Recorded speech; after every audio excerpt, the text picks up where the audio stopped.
มักอยากชอกหาของอยู่ของกินนะพี่น้องเอ้ยบอกอยู่บอกว่าเมื่อยกับบ่พังเลยพี่น้องเอ้ยคนแบบนี้นะคันบ่ได้ไปนะบ่ได้นะพี่น้องเอ้ยต้องเลยไปอย่างเดียวเลยตัวมีแมงกะลาน้ำแน่นี่เนาะมีแมงกะลาน้ำแน่เด้อพี่น้องเด้อเนาะโอ้ตามสีเจียวเพลงนี่นี่ตัว5,000พอได้นี่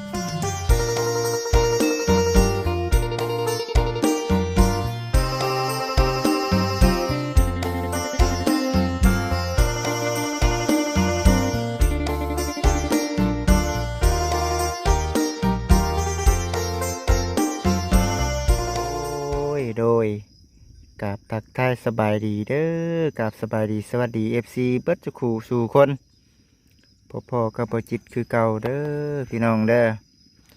วันนี้บ่จิตเองมาไถนาอยู่ทรงใกล้พี่น้องเอ้ยหาก็ขึ้นมาบ่ได้ก็อันน่ะแต่ไถนานี่แหละพี่น้องเอ้ยเนาะบ่ได้ก็สิลงไปไถนาอีกแล้วนี่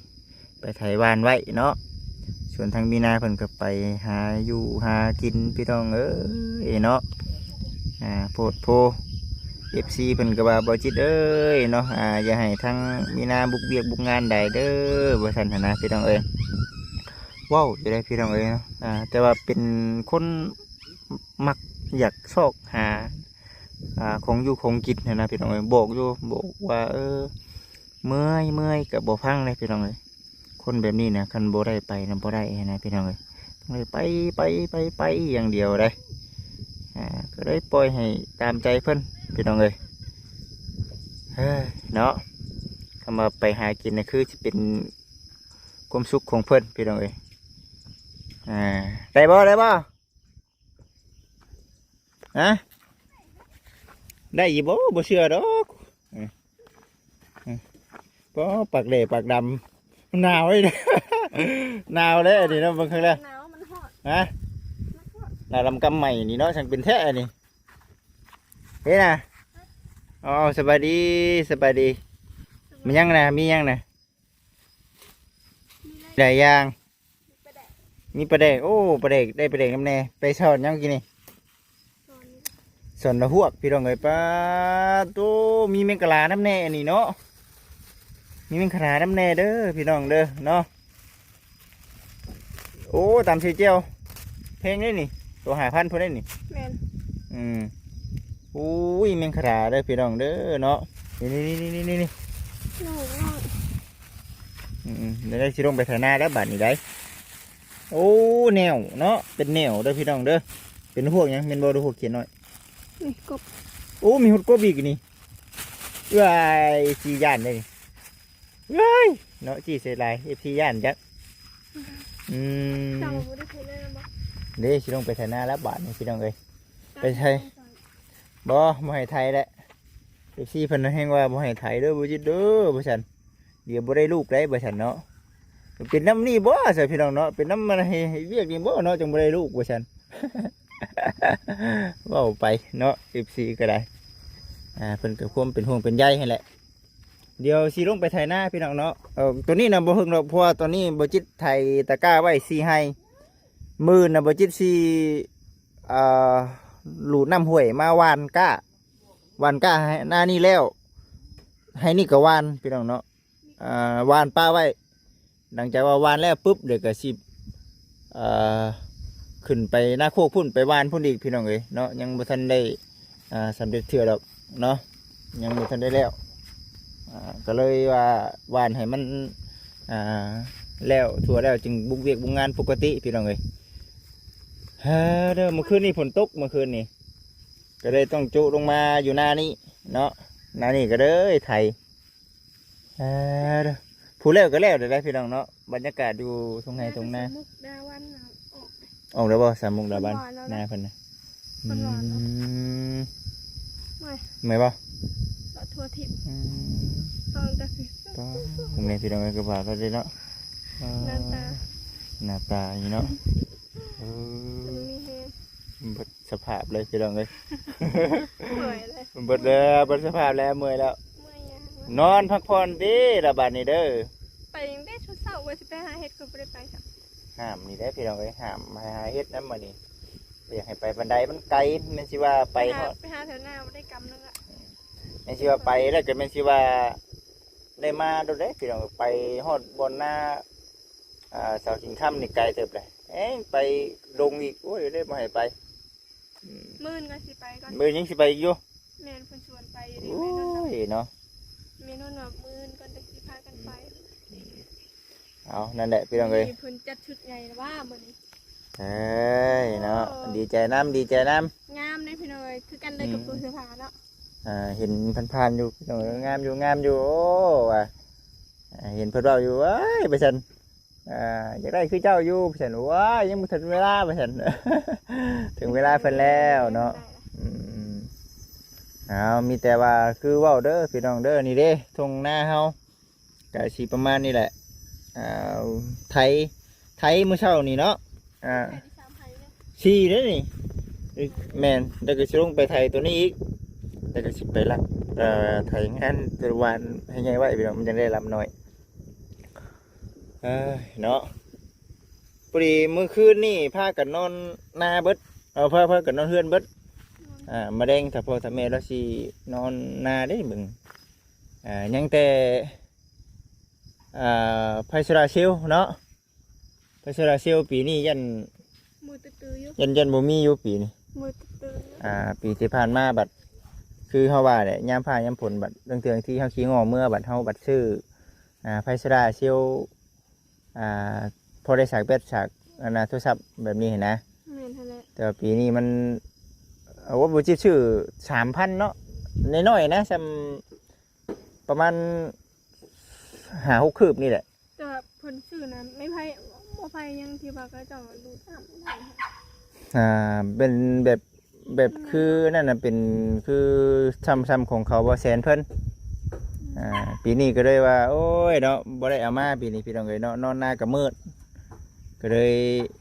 บ่นำแต่พอว่าผู้ใดเก็บเงินเก็บคำได้ก่อนว่าซั่นหั้นนะพี่น้องเอ้ยก็เลยให้เพิ่นใต้โคมไปก่อนช่วงนี้ ปีนี้บ่ได้นอนหน้าการกบไปจ้ะ ฮะ การกบการเขียดไปจ้ะ นอนได้สิเป็นหยังมันยังก้านก็ก้าน เตรียมที่แบบโคมหมดเลย เออ โทรศัพท์เบ็ดหมดเลยจ้ะ อืม ขนาดปีกายนี่พานอนมานอน โทรศัพท์เบ็ดคำว่าโทรศัพท์เบ็ดเบิดเนาะเฮาโชดบ่ได้นอนหน้าเด้พี่น้องเอ้ยปกติเฮาหมอไผมีหมอไผ ฝ นี่ นตกพาเรือม่อมก็พากันเมื่อ อืมเนาะเอามีแต่เบิ่งซุ่มไปน้ำกันเด้อพี่น้องเด้อเนาะ ไปสิไปงมหอยกัน งมหอยสิพอแล้วบ่ได้ค่อยกินบันไดดอกหอยนะ ขนาดหน้าโคมันหมด อื แล้ว บ่กินก็อย่าบ่อย่ามีแต่ปลาไว้หั่นแหละปลาเห็นเพเลยเนาะเอา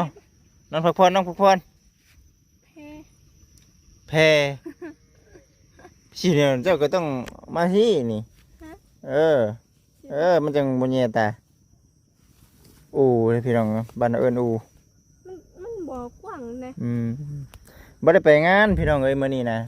ยังถามว่ายังหลายบ่หลายพี่น้องเอ้ย ลายอยู่ หลายอย่างแล้วก็สิหวานหมื่นหวานก้าคันว่าแล้วไว้ก็สิเตรียมขึ้นหน้านั้นเนาะแม่นบ่เตรียมขึ้นหน้านั้นอันนั้นพี่น้องเอ้ยจึงว่าโอ้ยว่าญาติเฮ็ดหลายอย่างหลายแนวพี่น้องเอ้ยคันมือน่ะไปเอาสิ้นหมูอีก แม่นมื้อนี่ต้องไปเอาชิ้นหมูมาขายของ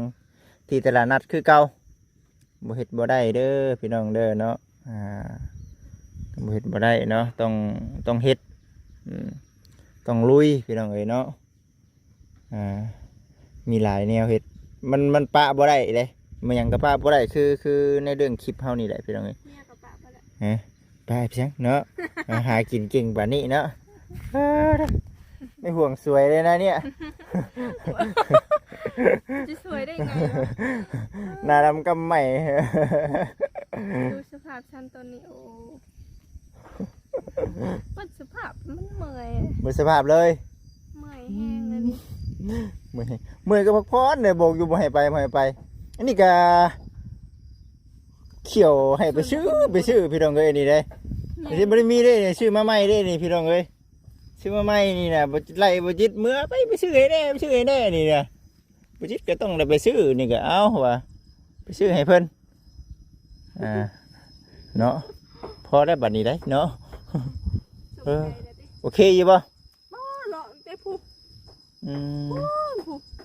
เลาะฮอดผู้ อืม ฮอดบนทางเฮาไปหน้าโคกผู้ อืม ปล่อยมาพี่อีกกว่านี้ ไปกับไผก็ ถ่ายจนอ่อน ไปกับไผ ไปกับยา ก็เมสาคอนเพิ่นได้พี่น้อง แม่น ไปกับเมสาคอนเพิ่น หมู่ก็มีแต่ยาและหมู มีแต่หญ้าเด้อเอาเป็นหมู่เอาหญ้าเป็นหมู่พี่น้องเอ้ยเอาหญ้าเป็นหมู่คือทางมีนา ก็ไปหาเห็ดนำกันเหมือน บ่มีดอกบ่มีในเรื่องหมู่คู่แบบนี้นะมีแต่แบบ ชุมเซลคุมูนมีดอก นอกจากว่าเดี๋ยวการทำงานหมู่คู่ทีมงานแบบนี้นะพี่น้องอยู่ให้อยู่หน้าอยู่บ้านอยู่ช่องนี่มีแต่เอาหญ้าเป็นหมู่พี่น้องเอ้ยเนาะ เทืองทีก็บอกว่าทำไมให้เพื่อน อื เนี่ย เอามันแน่นอนได้เนาะเราก็จะไปหาเฮ็ดน้ำบ่ ใช่อยากควันนะไปเยอะหรือว่ามาอื่นเช้า เฮ้ยเนาะต้องตื่นแต่เช้าได้ แม่น ต้องตื่นแต่เช้าข่อยก็มาข่อยก็ดูดน้ำไว้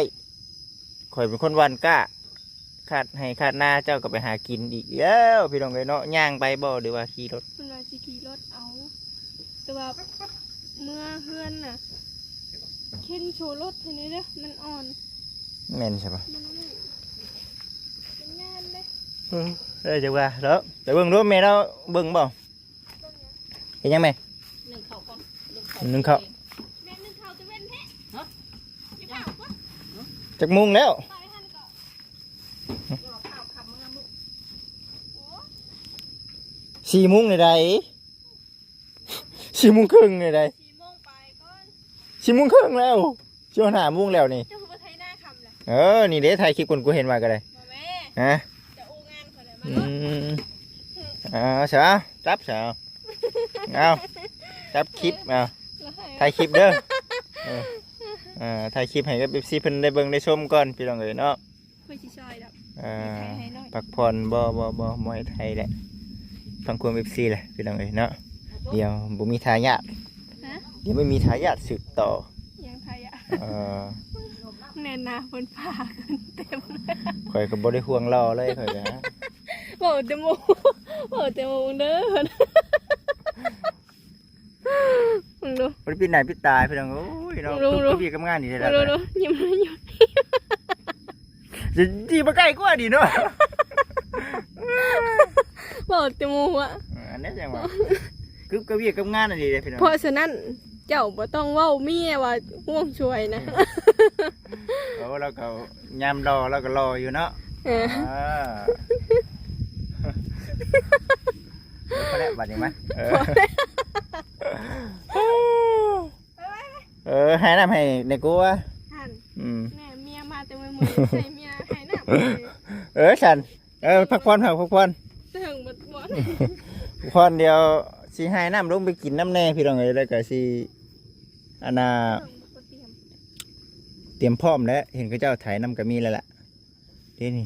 เอาถ่ายตัวนี้แล้วแล้วก็ผู้สิไปถ่ายตัวนั้นแต่พอเราพอก่อนหน่อยวันแต่ให้เดียว เห็ด พอ บ่ แล้ว เขียดนะกบเห็นบ่ มีอยู่เขียนเอาบ่ได้เอามันเมื่อยเลยนี่นะ เขาบ่เอิญค่อยค่อยสิตามคนจะได้วันนี้นะ เนาะก็อยากให้ตามแล้วแดดไปนี่ มันห่มมาได้แดดอ่อนเลย แล้วพี่น้อง เปลือกมา เด็กบ่นำอ่ะ ลูกเพียงเพียง พิงคอ น้ำมันได้มันบ่แม่นน้ำมันบ่แม่นน้ำแน่เลยมันเป็นน้ำห้วย เย็นแต่ปิงแล้วเนาะพี่น้องเอ้ย ปิงนะ เนาะ คุณไปชนนาโคงคนที่ชายคิดให้เรื่องเบิ่ง ได้ ไปกับเจ้าได้ คุณแล้วเดียว อีกหลายมึงอยู่ให้หน้า มีแต่ว่าช่วงนี้น่ะงานน่ะหยุดก่อนเด้อพี่น้องเนาะคือว่าขออนุญาตนำหยุดเอาเฉพาะยามหยอดเนาะใครกลัวหยุดเอายามดำเพราะยามดำน่ะมันสิได้ช้ากว่ายามหยอดเพราะยามหยอดนี่คือเฮาเอารถเฮ็ดเด้คนหวานรถมันก็สิไวแน่บัดอันน่ะ หวานห่างๆเอาเดี๋ยวบ่จิตใจงาม แม่นอันนี้ก็สิหวานห่างคือกันนะแล้วคำว่ายามดำน่ะโอ้คำว่ามื้อหนึงได้บ่2-3ให้นะแบบนี้ อย่างละว่าเอาบ่เขาเจ้าเมื่อหวานทั้งเอาอยู่อ่ะ เออเว้าน้ำเนาะแล้วเซน้ำนะบ่เบิดเลยบ่ได้เฮาหวานน้ำมันจังออกคักต้องแช่น้ำไว้โลดต้องแช่น้ำไว้แล้วก็หวาน ใส่ลาโขกก็ได้เนาะ หืม ใส่ลาโขกก็ได้เนาะ นักโคกลำให้นี่สิหวานสิเบิดแล้ว พ่อจีใส่ให้หน่อยนี่ได้ อืม พ่อบอกนี่ให้นี่ ใช่แถวนี้นะ นี่ให้หน่อยนี่ได้ เอ้อ ประมาณ40 มัด50 มัด โอ้หาชิมัดมีได้ฮอด2-3ให้เลยนี่นั่นเด้พี่น้องเนาะนาเด้อพี่น้องเนาะแม่นเบิดนี่ก็ได้พี่น้องเอ้ยโอ้ยเนาะ หนาบ่ลาย น่ะ คือลาย เอาจริงๆก็ไม่ได้หลายหรอกพี่น้องเพียงแต่ว่ามันสองธงชื่อมันสองธงไกลกันมันก็ได้เฮ็ดให้ยาก น้อย ว่าฮุบใต้ฮุบเหนือย กมาอยู่หน้านี้เบิดบ่เนาะ ยกในหลายๆเนาะ สักแล้ว เออ ขุดกับน้ำมาสม ก็เลยต้องได้หยุดก่อนแต่ว่าในเรื่องทำหน้าที่เป็นสะพานบุญให้กับทั้งผู้รักผู้ใหญ่เพิ่นน่ะเฮ็ดคือเก่าแต่เพราะว่าหนึ่งมากับผู้รักผู้ใหญ่เพิ่นก็เข้าใจอยู่ได้พี่น้องเอ้ยเนาะ สิให้น้ำให้เจ้าบ่ เพิ่นก็เบิ่งอยู่พี่น้องเอ้ยเนาะก็มีอยู่ผู้ใหญ่เพิ่นฝากเงินมาให้บ่จิตอยู่ปัจจุบันนี้ก็ได้เอาไม่เลยอยู่เทิงพุ่นแหละก็มีผู้รักผู้ใหญ่เพิ่นฝากเงินมาอยู่นำบ่จิตอยู่พี่น้องเอ้ยตัวนี้ก็ได้แต่เพิ่นก็บ่ได้ว่าหรอกเนาะแล้วแต่บ่จิตอันน่าสะดวกเด้อลูกเด้อเพิ่นอดเอาเด้อเนาะขวดน้ำมันเด้นะน้ำมันเลยพูดเทิงพุ่นรอติดตามไปก่อนเด้อพี่น้องเด้อเนาะเฮ็ดแต่ว่าคือในเรื่องเวียกรับหน้าที่เป็นสะพานบุญนี่คือบ่จิตขออนุญาตนำคือตั้งจิตตั้งใจเอาเป็นการเป็นงานพี่น้องเอ้ยเนาะเป็นหลักเลยเพื่อได้เงินส่วนนั้นแหละมาจนเจือในรถในลาเฮาแล้วก็ในเรื่องการค้าการขายเฮาก็เสริมเขากันไปแบบนี้นะพี่น้องเอ้ยเติมใส่กันพอได้เพิ่มไปแบบนี้นะพี่น้องเอ้ยเนาะมีหลายแนวอยากได้พี่น้องเอ้ยเนาะมีหลายแนวอยากมีแต่กระบืนนะพี่น้องเนาะก็มีหลายๆอย่างที่ทางผู้รักผู้ใหญ่เพิ่นช่วยน้ำแน่เพิ่นเห็นเพิ่นกระบาบน้ำแน่ทางเทื่อที่ก็ได้เพิ่นก็ช่วยมาทางบริจิตกับสังสามีนาก็โอ้ดีมุกดีใจน้ำดีมุกดีใจหลายพี่น้องเวทีมีทางผู้รักผู้ใหญ่เพิ่นคิดเห็นเนาะสามีนา แม่น ก็มีหลายอย่างในแนวอยู่พี่น้องเอ้ยที่ว่าผู้รักผู้ใหญ่เพิ่นคิดเห็นก็ได้บางสิ่งบางอย่างก็เฮาเฮ็ดเองนำบ่ทันเนาะผู้รักผู้ใหญ่เพิ่นก็ยืนมือเข้ามาช่วยอันนี้ก็ขอกราบขอบคุณหลายๆเด้อเนาะผู้รักผู้ใหญ่ทุกท่านแล้วก็ในเรื่องห้านเนาะก็ถือว่าใช้เวลานี่ล้นพอสมควรเพราะว่าคือทั้ง แม่ เขา นคนไทยให้ แม่น คือทั้งพอหักอยู่ทั้งฝรั่งเพิ่นก็หาเงินมาได้แหละพี่น้องเอ้ยเนาะในเรื่องค่าสร้างแต่ว่ายังบ่พร้อมสร้างเพิ่นก็ได้พังเบิ่งใกล้แล้วบ่หรือว่าจังใดเนาะรอติดตามรับชมไปนํกันแต่ว่าก็คือสิได้เอาเงินของทั้งตาพ่อนั่นแหละจ้างค่าสร้างเอาเงินทำแม่เพิ่น ซื้อยังก็ ชื่อปูน ซื้อปูน12บ่ แม่นเดี๋ยวสิเอาไปซื้อปูนน้ำแน่พี่น้องเนาะมีทั้งสะเมเพิ่นน้ำแน่เด้อเนาะซื้อปูนให้ทางบ่จิตเดี๋ยวสิซื้อมาไว้ก่อนเพราะว่าก็สิยังบ่ทันซื้อนี่ยังบ่ได้ออกไปข้างนอกแบบนี้นะคือสิใครแน่เนาะ อ่อนหมึกตาล หมักตาลพี่น้องเอ้ยนี่ก็เลยว่าโอ้ยังก็ถือว่าดีใจหลายพี่น้องเนาะที่ทางผู้รับผู้ใหญ่เพิ่นคิดเห็นซอยคนเด็กคนน้อยแบบนี้นะก็ดีใจเด้อเนาะนี่แหละพี่น้องเอ้ยอยู่ให้อยู่หน้าเฮา จะว่าหมึกตาลหมึกตาลในพาไปเลย ผ่านนั่นบ่ผ่าเด้อระวังเด้อผ่านนี่บ่ผ่าตาล ได้จ้ะ ได้เสยเนาะเอาแบบนี้เลยนี่เนาะ มันแก่ ไปใส่ไปเดี๋ยวให้กระตุกน้ำนี่สีให้ใส่ ให้รถ ใส่รถบ่ แม่น เอาน้ำใส่เอาน้ำนั้นบ่ น้ำ เอาบ่ค่อยสิขึ้นไปกินน้ำอยู่ถึงก่อน อืม เจ้าเจ้ากระเป๋าไปหันแล้วได้ค่อยกินอะไรเลยเนาะ มักตาลมันแข็งบ่นี่ แข็งนะ อืม นี่ ที่นะนี่ก็มือเขียวบ่ได้มือนี่ ไข่แล้วเขียวมันดำเลย มักตาลมันเขียวพี่น้อง หลุดกับเจ้าล่มเมื่อกี้ดิป้าหัวจนปิด โอ้ เอ้ายามนี่เนาะ มันขี้ตุ่มเนาะ แคมพี่ตุ่ม เฮ้ย คิดว่าจากอันตราย อืม ขนาดคอยมาสั่นคอยกันใจเนาะ อืม ยัน นี่เลยพี่น้องมักตาลเนาะ ยันทำไมละล่มอ่ะ อืม อ้า หึ ผ่าคอยนะ อืม ไปพากันลงไปข้างล่าง วันนี้พี่น้องเอ้ยบัดนี้ลงให้หน้าก่อนเด้อพี่น้องเด้อมีแต่ให้มีหน้าตัดคลิปอ่า ไปที่โดนดำแล้ว บ่พอลงเฮ็ดคลิปข่อยแล้วก่อนเห็นไปไหม เอาตัดคลิปเนี้ยลงเนี้ยให้กับอีกทีเนี่ย ได้เบิ่งได้ชม ถ่ายคลิปแล้วลงมาได้เลย เฮ้ยครับมีหน้าจักยามใดแล้วพี่น้องเอ้ยเนาะอยาก ปีได้ จากชื่อไพ่เพิ่นอยู่ดิไอ้คือไพ่ชาวไม่น่าสุดสับไม่เด้อมันจะได้อยู่บ่ อยากได้อยู่พอได้ถ่ายคลิปในเฮือนใน อื ตาม นะ เอาเต็มเลยบะ โอเคฉันพี่น้องเอ้ยคือสิว่านี่เดี๋ยวบ่จิสิลงไปไถนาก่อนเด้อพี่น้องเด้อบัดนี้ก็ได้โอเคพี่น้องเอ้ยอยู่ดีมีแฮงบัดจุกุทุกคนเด้อพี่น้องเด้อขอบคุณขอบคุณผู้รักผู้ใหญ่หลายๆที่คอยเบิ่งคอยชมคอยให้กำลังใจเด้อเนาะ FC นำเด้อเนาะโดย